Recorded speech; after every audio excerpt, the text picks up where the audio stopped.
सबसे बड़ा दुर्भाग्य है, हमारा सबसे बड़ा अपमान हुआ है। इस अपमान से हम बहुत आक्रोशित हैं, हमें क्रोध है और निश्चित रूप से इस जघन्यतम अपराध के लिए इन पापियों पर क्षमा नहीं किया जाएगा और प्रतिक्रिया के प्रत्येक शस्त्र का हम प्रयोग करेंगे। वो बौखला गए हैं और वो अपनी अहंकार की अंतिम सीमा तक जा चुके हैं।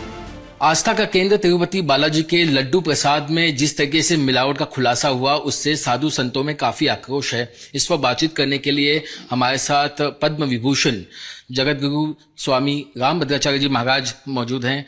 महाराज, टाइम्स ऑफ भारत से बातचीत करने के लिए बहुत बहुत शुक्रिया। गुरु जी, ये जो खुलासा हुआ है पशु चर्बी का, ये सबसे बड़ा दुर्भाग्य है, हमारा सबसे बड़ा अपमान हुआ है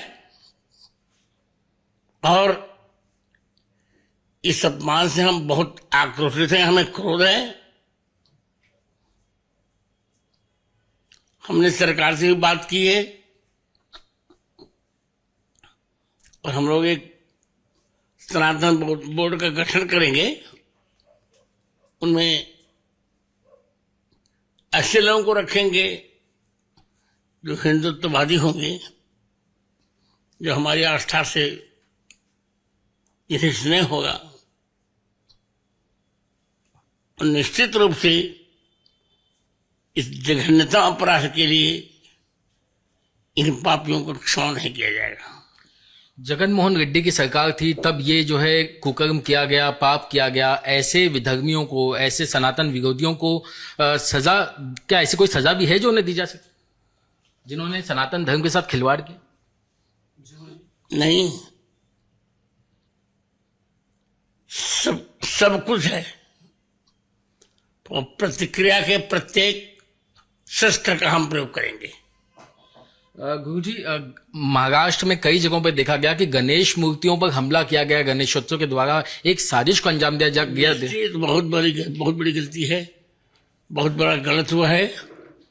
अब हिंदू जग जाएगा और जब हिंदू जगता है ना तो बहुत बड़ा अनर्थ होता है। अखिलेश यादव ने कहा कि मठाधीश और माफिया में बहुत बड़ा फर्क नहीं है, ऐसा वो बयान लगातार देते आए हैं। संतों पे वो बौखला गए हैं और वो अपनी अहंकार की अंतिम सीमा तक जा चुके हैं। चाहे हम आगरा की बात करें, उत्तराखंड की बात करें, महाराष्ट्र में बात करें, जहां जहां अवैध मस्जिदें, जब उस पर तोड़क कार्रवाई की जाती है तो बड़ा विरोध आंदोलन होता है, घेरा जाता है सरकारी कर्मचारियों को, एजेंसियों को। आखिर ये ऐसा विरोध आंदोलन कितना जायज है? कुछ भी जायज नहीं है जो हो रहा है। जो हो रहा है, चाहे वो प्रसाद वितरण के बारे में हो या अखिलेश के बयान का हो या कांग्रेस की गलत टिप्पणियां हो, हम इस समय उसी प्रकार घिर गए हैं जैसे अभिमन्यु घिर गए थे। पर अभिमन्यु की तो मृत्यु हुई थी, पर हमारी मृत्यु नहीं होगी। हम इन सबको दंडित करेंगे। महाराज, मेरा आखिरी सवाल महाराष्ट्र के चुनाव को लेकर के, महाराष्ट्र में चुनाव होने जा रहे हैं, ऐसे में आज यहाँ पर राम कथा का आयोजन भी जो है गीता जैन जी की तरफ से आयोजित किया गया। यहाँ पर आप कई भक्तों को आशीर्वाद दे रहे हैं। चुनाव में आशीर्वाद जो है वो किसे मिलेगा? चुनाव में शिंदे को। और हिंदू सनातन धर्म के लिए कोई संदेश जो खास तौर से जिस तरीके से अभी वो घिरे हुए हैं, तो क्या वो सही है? हमको जागरूक रखना पड़ेगा और प्रत्येक प्रतिक्रिया के लिए सजग रहना पड़ेगा। हमसे बातचीत करने के लिए बहुत बहुत शुक्रिया। तो रामभद्राचार्य महाराज बता रहे हैं कि किस तरीके से आने वाले चुनाव में एकनाथ शिंदे, इनके साथ जो जनता का आशीर्वाद होगा और जो पाप करने वाले जो लोग हैं, जिन्होंने अलग अलग पाप किए हैं, निश्चित तौर पे उन्हें सजा मिलेगी और उसके लिए हिंदू जो है अब सजग हो चुका है। गंभीर माने बहुत गंभीर मामला है ये। जब जो हम हिंदू लोग हैं, हमारे पास और क्या है? एक चीज है पवित्रता हमारी। उस पवित्रता को खंडित करने का प्रयास जाने कब से हो रहा है। पुराने जमाने में भी यही होता था कि कुएं में मांस डाल दिया जाता था और कहा जाता था कि अब आप लोगों ने मांस वाला पानी पी लिया, इसलिए अब आप लोग पवित्र नहीं रह गए, इसलिए अब आपको हिंदू धर्म से निकल करके हमारे धर्म में आ जाना चाहिए। तो ये बहुत पुराने समय से होता चला आया है। इस तरह की कोशिशें पहले भी होती रही हैं लेकिन ये बड़ा मामला है, क्योंकि तिरुपति जैसे स्थान में जहां पर कि करोड़ों लोग जुड़े हुए हैं और करोड़ों लोगों की आस्था को चोट पहुंचाने का और उनकी पवित्रता को खंडित करने का ये प्रयास किया गया है। इसलिए ये कोई सामान्य मामला नहीं है, दुर्लभ मामला है और इसमें तत्काल जांच होकर के तत्काल दोषी को सामने लाया जाना चाहिए और उसको कठोर दंड दिया जाना चाहिए। और साथ ही साथ धर्माचार्यों को अब अपना दायित्व संभाल करके वहां पे खड़े हो जाना चाहिए। सरकार जो है वो भोग राग नहीं देखेगी, सरकार जो है वो धार्मिक परंपराएं नहीं निभाएगी। सरकारी कर्मचारी जो है वो धर्मनिरपेक्षता की शपथ ले चुके हैं, जो नेता हैं मंत्री हैं वो धर्मनिरपेक्षता की शपथ ले चुके हैं। धार्मिक परिसर में व्यवस्था करने का उनको नैतिक अधिकार ही नहीं है और अब तो इस तरह की घटना हो जाने के बाद वो बिल्कुल खत्म हो गया।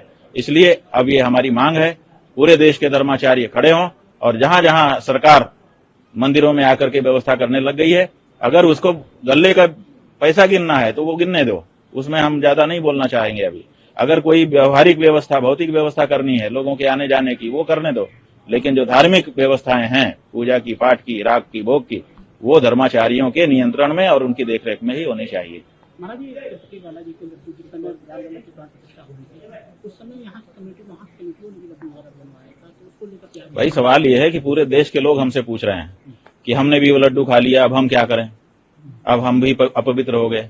तो हमारा यही कहना है, हमने प्रायश्चित बता दिया है कि देखिए, यत्वगस्तिगतम पापम देहे तिष्ठति मामके प्राशनात् पंचगव्यस्य धत्यग्निरिवेन धनम।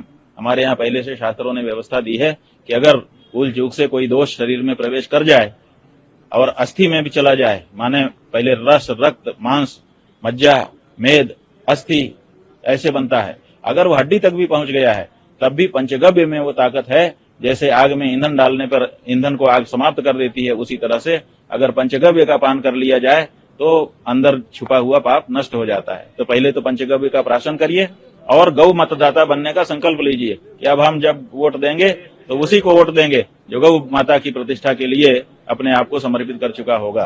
तो ये दो काम करने से गौ माता आपके पाप को हटा सकेगी। हाँ जी,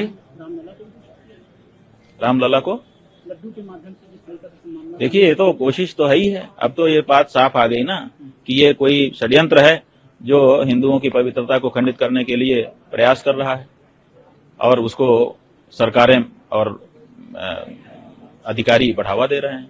आखिर बताइए, हम एक ही प्रश्न पूछना चाहते हैं कि 3 लाख करोड़ से ज्यादा रुपया हमने तिरुपति मंदिर में दान कर दिया। किसने किया? हम सनातन धर्मियों ने किया। 11,000 किलो से ज्यादा सोना हमने आपको दे दिया, जाने कितनी भूमि हमने आपको दे दी, जाने कितने भवन और एसेट आपको दे दिए। ये सब क्यों दिया हमने? इसलिए कि जब भगवान का भोग बनाना हो तो आप जो है खरीद करके बाजार का घी लाओ। क्यों नहीं तिरुपति का मंदिर, क्यों नहीं वहां की टीटीडी अपनी गौशाला बनाती है जिसमें शुद्ध वेद लक्षणा गायें रहें? क्या कमी है आपको?